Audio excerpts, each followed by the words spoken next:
La pobreza y distribución de la renta.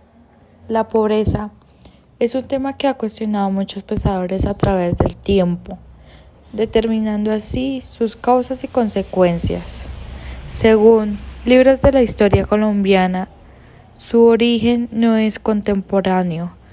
Viene desde la conquista española con la mala administración de tierras en el siglo XIX, el crecimiento poblacional, el lento acumulamiento de capital físico y humano. Esto generó un desequilibrio entre oferta y demanda de trabajo, lo cual llevó a grandes tasas de desempleo. El legado colonial. Cuando la corona tenía el poder, se vivió una desigualdad de ley ante los criollos, mestizos, negros e indígenas. El gobierno español repartió las actividades más rentables entre los criollos adinerados, pues esto lo hacían no por sus capacidades, sino por su puesto en la sociedad. Hubo un requisito llamado pureza de sangre, lo cual determinaba si podía ocupar posiciones en la alta sociedad. Solo aquellos que cumplían con dicho requisito podrían entrar en la universidad o ser parte del clero superior. Pero, ¿qué hay con la gente que no lo cumplía?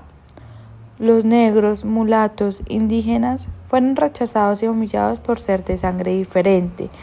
La población urbana se dedicaba a la producción artesanal, como de telas y orajes, pero eran comercializadas por los españoles y llevadas a Europa.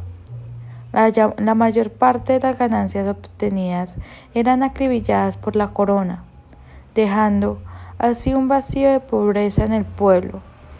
Esta situación mejoró un poco luego de la escasez de trabajadores, ya que los hacendados tuvieron que contratar a muchos indígenas para el trabajo de campo, pero no disfrutaron de un patrimonio propio ni de la libertad.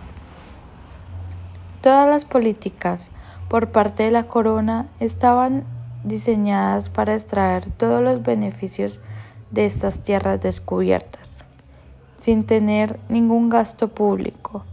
Los únicos gastos que cubría era el pago a funcionarios, como los cabildos. La poca educación y atención que recibía el pueblo era por parte de la Iglesia. Entrando ya al siglo XIX, tras la independencia, no significó una ruptura con la estructura social que venía manejando la corona, puesto que se generó mucha confusión, que no se sabía cómo era el nuevo orden para los nuevos granadinos. La esclavitud fue acabada solo a mediados del siglo XIX. Algunos indígenas tomaron por derecha tierras y haciendas que antes eran manejadas por el gobierno español, y otros, como los negros, crearon palenques al occidente de Colombia como Nariño, Chocó y el Cauca, pues ya que se sentían ganadores solo con su libertad. A mediados del siglo XIX, el 75% de las tierras eran baldíos. Por tal razón, entre 1820 y 1870, los guerreros soldados del Ejército Libertador fueron recompensados con tierras desde 80.000 y 100.000 hectáreas.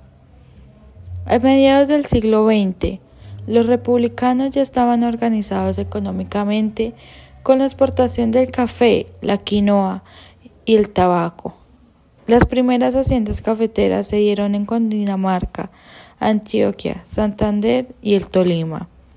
La relación salarial entre hacendados y campesinos no era muy clara, pero existía la renta en el trabajo. Distribución del ingreso en el siglo XX.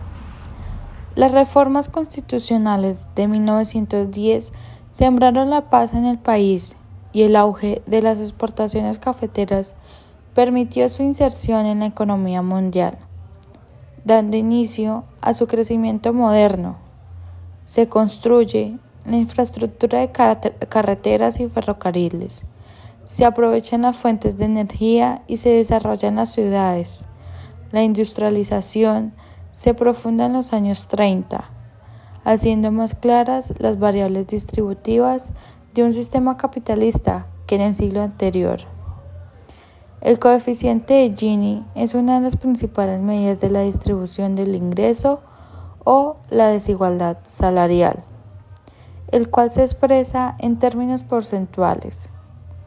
Un coeficiente de Gini cercano a 0% indica una distribución de ingresos equitativa, mientras que si es cercano a 100%, se interpreta como una distribución en extremo desigual.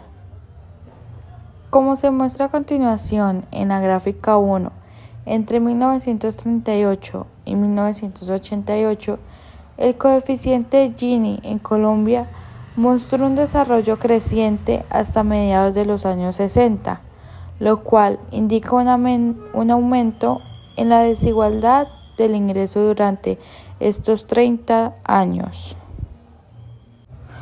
Las condiciones generales de atraso en los que se encontraba la economía colombiana a principios de siglo fue el punto de partida del cambio en la estructura productiva del país, la cual implicó un cambio en las condiciones laborales y en la acumulación de capital físico y humano. Este proceso tomó aproximadamente 50 años, pero en contraste con la acelerada transformación estructural, se produjo un gran retraso en la respuesta de la productividad de la agricultura y en la educación de la población, lo cual se manifestó en la desigualdad en los ingresos salariales que explican el comportamiento anotado del coeficiente de Gini.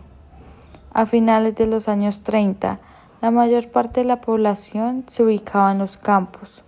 Sin embargo, mientras los asalariados campesinos tenían unos ingresos de 200 pesos en 1938, los asalariados de sectores no agrícolas recibían 368 pesos, dejando ver la desigualdad salarial entre rurales y urbanos. Los esfuerzos para que la población estudiara en el siglo XX habían sido en vano, como nos muestra la gráfica 2. El número de niños matriculados en primaria como porcentaje de la población total subió del 4,8% en 1905 al 12,3% en el año 2000, cuando se logra una cobertura universal. Por primera vez, el Frente Nacional inicia en 1958 un compromiso de Estado por responsabilizarse de la educación de todos los colombianos.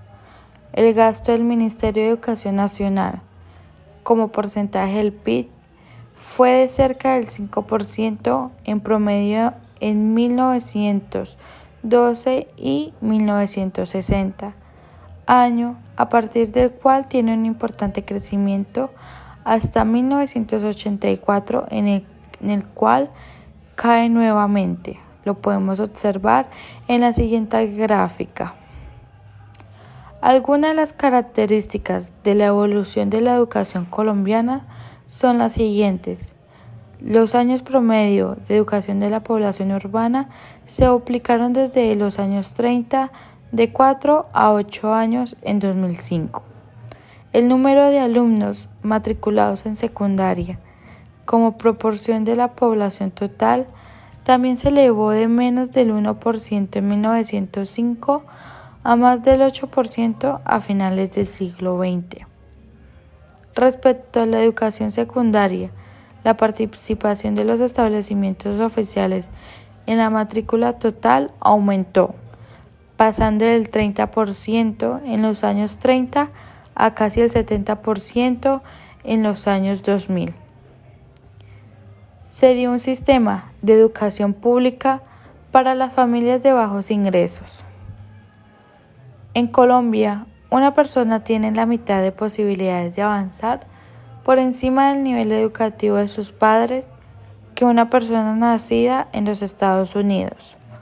La tasa de desempleo se había mantenido cercana al 5% durante la primera parte de los años 50, pero a partir de 1957 el crecimiento económico se frena porque la cantidad de exportaciones disminuye, provocando un aumento en el desempleo y en la pobreza.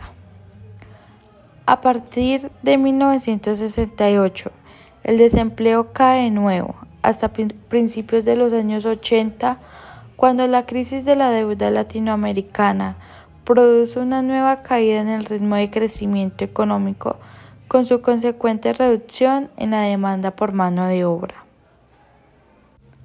Durante los años 80, década en que el gasto en educación disminuye a causa de la crisis que estaba pasando por América Latina, la reducción en el gasto frenó la acumulación de capital humano que recrudece la desigualdad de los ingresos.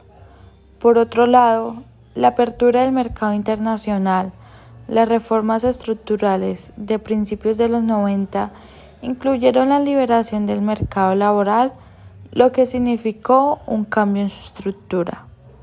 La equidad aumenta cuando la desigualdad salarial disminuye a causa del aumento en educación. En tanto, el cambio tecnológico en la economía fue intensivo en capital. A mediados de la década de la generación de empleo disminuye, ya que se necesita menos mano de obra, afectando a la población con niveles bajos de educación, teniendo un impacto en los niveles de pobreza y llegando al nivel máximo de desempleo en 1999. Entre 1994 y 2011, el excedente bruto de explotación aumentó su participación en 8 puntos del PIB, al tiempo que los salarios perdieron 3% de su participación. El deterioro más abrumador y preocupante es el de los ingresos de los trabajadores por cuenta propia, que caen 15% su participación en el valor agregado. Colombia estaba pasando por un momento el cual se llamó la época de violencia, donde grupos paramilitares tomaban por sus manos el poder. Esto llevó a la mayor parte de campesinos fueron desplazados por el conflicto interno, priorizando sus ingresos en las ciudades.